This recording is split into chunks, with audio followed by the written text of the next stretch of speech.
বন্ধুরা, শুভ সকাল। তোমাদের কাছে তো সকাল না, বেলা হয়ে গিয়েছে। আমাদের কাছে এখন সকাল। কিন্তু এই দেখো, চা খাচ্ছি। সব কাজ টাজ সেরে লুচির ময়দা মাখলাম। তারপরে আজকে একটা রওনা দেব, বাড়ি যাব, বাইরে আছি। তাই ময়দা মেখেছি, লুচি তরকারি হবে, আলু চচ্চড়ি আর লুচি হবে। আর ওদের ডিম সেদ্ধ করেছি, ডিমের ঝোল করব।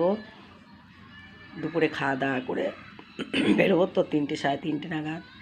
তাই এবার চাটা খেয়ে চান করতে যাব।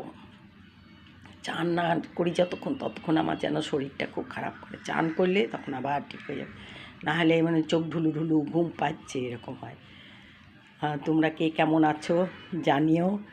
আমার কথায় বিরক্ত হলে আমায় বলো, আমি কি বলি জানি না। তোমাদের হয়তো শুনতে খারাপ লাগে কি জানি না। ঠিক আছে।